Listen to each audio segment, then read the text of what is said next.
Hello and welcome to this video on how to revise effectively for history, in particular GCSE history.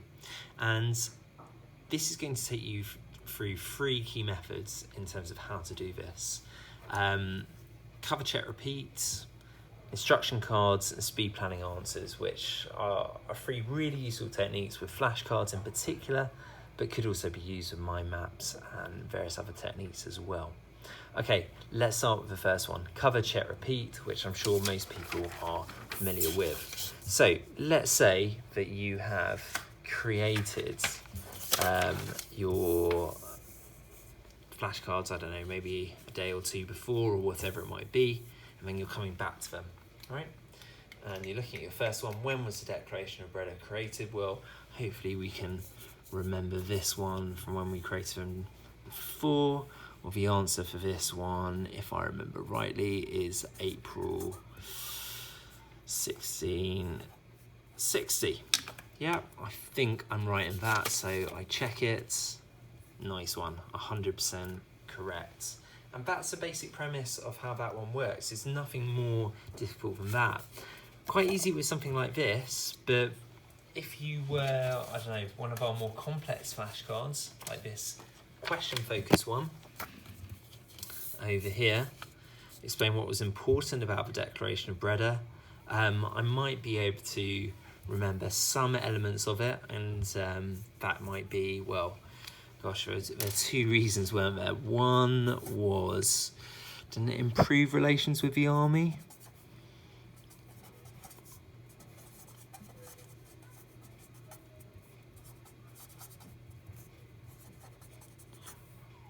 And something like created good relationship with Parliament. Something along those lines. I'm hoping that's correct. So let's have a look if that was right. Right. Repair relations between, yeah, good. So improved relations with between king and army. Set a precedent that the king would rule with Parliament, created a good relationship with Parliament. Well, I didn't quite get that right, did I? So what I might do is go, right, okay, I didn't quite get that correct, so let's go again. And let's see if I can do it now. So explain what is important about the Declaration of Breda. So 1, improved relations with king and army, and then 2, set precedent, king will rule with Parliament, I think.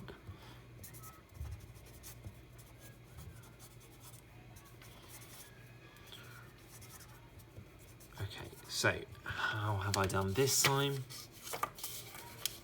Right, much better. Okay, so now I can move on. Now this is the crucial thing. When we're talking about cover, check, repeat as a methodology, well, lots of people get the whole cover, check thing, and that, you know, that's a bit that they practice, and it might be that they cover and they just say it out loud to themselves or whatever it might be, or they get somebody to test them. The crucial thing, though, is that repeat until you've got it perfect, and or as close to perfect as you're happy with, and that's really, you know, that's an important part of this, because it takes time. Lots of people don't like spending time on revision, unfortunately, but that's the only way to get into your heads, really.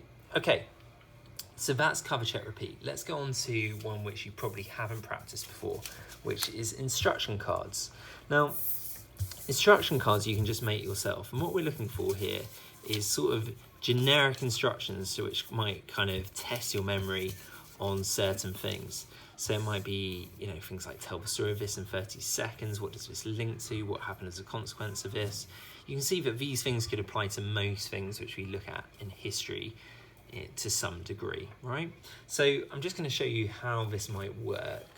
Let's say we pick this flashcard. What word describes Charles's promise not to persecute people for their part in the Civil War? Now, that That one, which we created earlier, is a bit of kind of a keyword, key definition sort of thing. I'm not going to reveal what the word is because we're keeping it on this side. We don't want to see what the answer is yet. And then we might take a, one of these, which you can kind of pick one yourself. But it's probably better to shuffle these and pull one out at random. I'm going to just kind of pick one though, which might work with this, just for the sake of it. But if you've got lots of flashcards, you could shuffle and pick a few out. But if we got this one, what word describes Charles's promise not to persecute people for their part in the Civil War? And we've got to tell the story of this in 30 seconds. Right, so I think that the answer to this one is the word indemnity. And where does this come in? Well, the story of this in 30 seconds is during the Civil War, lots of people committed acts of violence against royalists and supporters of Charles I, and there are even people involved in his execution. What Charles was promising to do was indemnity to most people who were for their part in the Civil War, apart from those who were involved in killing his father. Then I would just check this. Right, I got that correct answer. It's indemnity, and I've told the story of that in 30 seconds of where it fits in. And what's important about that is what scientists who look at this sort of thing call elaboration. Yeah, call elaboration, and that's really important because it's about using knowledge in different ways. If we were going to use that one, what does that link to? You might say it relates to the Declaration of Breda. We're kind of using our knowledge there in a way which isn't just simply writing out the answer again, like we did in that first way before, the look, cover, check. This is about trying to be creative with our knowledge. And if you think about it, that's exactly what you're trying to do when it comes to an exam. You're trying to deploy your knowledge in different ways. So that's where these instruction cards can come in. Following straight on from that, if we're looking at our methods, is speed planning answers. Well, I'm sure that you guys have seen these on Microsoft Teams, which is our possible practice questions. Now, what I would do is definitely have a copy of this printed out, and then when you're coming to revising, maybe this is almost like the final stage where you feel quite confident in your knowledge. You might go, right, what is a question on here which relates to some of the stuff I've just revised? Well, in fact, we've even created a flashcard about this, haven't we? What was important about the Declaration of Breda, or what was important about the Restoration Settlement, or if we're going down here, write an account of the ways in which the Restoration Settlement affected Restoration England, or that sort of stuff. And what I might do, again, if we were just taking this first one, explain what was important about the Declaration of Breda, I think, okay, what's the structure here of this one? It's two paragraphs, isn't it, really, each one explaining what was important about it. And I might just go, right, paragraph 1, what would I say for that one? Well, the focus would be on, I should remember this now, shouldn't I, really? It should be armies improve relationship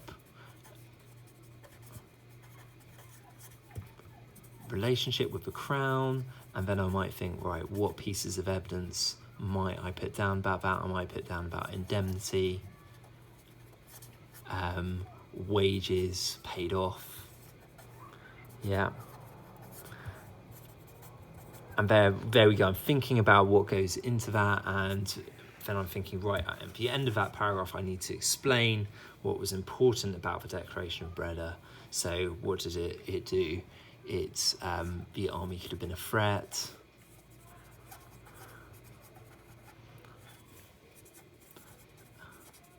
So this effectively had been neutralised, that kind of threat to the crown, which could have obviously disrupted the rule. There we go. So I planned the first paragraph. I'll do the second. You saw that took me about a minute to do, right? Because I hopefully knew my stuff to some degree. And then what I might do is then check against my notes, see if there's anything else I potentially miss with this one. So what could I have had?